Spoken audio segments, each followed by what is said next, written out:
志强。然后呢，我说啊，我说对，我说所以说，我说他有个外号叫大使，大家更小啊，大使。然后呢，我说这个呢，其实就是他很接地气的一面。我说我们在写科幻的时候，我们在感知科幻的时候，是不是可以通过一个名字，就是很直观的就能够让读者感受到，哎，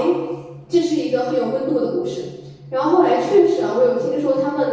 就是后来有个同学写了一些作品啊，就是他们的老师说那个名字写的真的都是什么，就是跟屎有关的，都是围绕这个性。但是他确实就是模仿啊，以后可能就会超越，或者说有自己的想法，但至少他听进去了，他知道了，可能从人物的名字构建上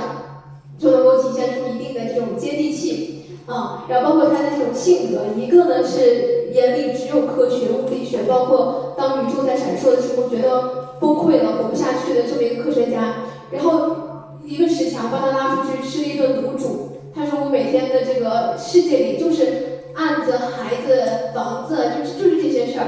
我不相信有什么这个外星人啊，什么这种邪乎的事情，就是有人捣鬼。我说这种身份的构建，其实他没有说那么的让我们觉得很遥远，就是我们放到身边，肯定也有这样子很强烈的反差，我们可以去寻找。包括《流浪地球》，它确实也算在电影里面，相对还是有一定门槛的。但是呢，我当时问在座的小朋友，我说有没有同学就谈一谈为什么喜欢他？就有一个人说，他说啊，我喜欢里面那个沙溢演的那个角色，因为他呢刚开始他非常的那个自私啊，咱小孩说的。但是他刚开始呢比较的想要走后门，但是后来呢他又改变了。他说谁去那个来担当这个任务，他第一个站出来。但是我觉得这个人很真实，他就像是一个就是像是那个什么，他像我爸，或者说什么像一个平时很怂的人，但是他能够挺身而出。我说哎，你这个点就很对。其实《流浪地球》它的一个魅力就是写出了一个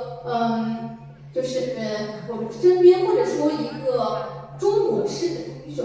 就是他是在某一个时刻成为了英雄，而不是什么 Spider-Man 那种就天生就是英雄的。所以这个可能是我们可以在就是孩子去阅读相对高深的作品的时候，我们去从中帮他理解这其中比较好理解的部分。然后另一方面，我觉得也是其实您也看到了一个现象，就现在确实会比较少一些，因为整体来说科幻都是一个方兴未艾的题材，但是现在好就好在越来越多，包括像我们生活在南京。也是最近应该说是除了3体电视剧之外，我所了解到的比较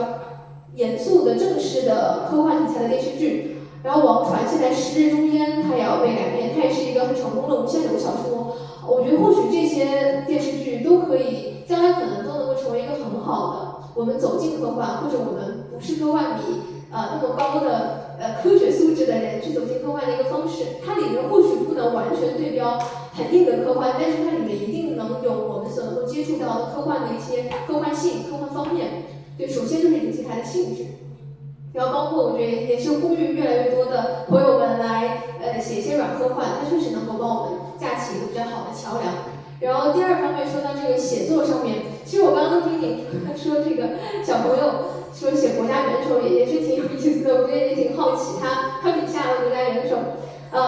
但是确实说他可能要写出一定的真实性，对于他而言很难，这个身份他不太了解。我当时去一个地方做讲座的时候，我发现里面有一个小朋友，他的文章写的是孙悟空，他写的是西游，我觉得这个方式其实蛮不错的，就是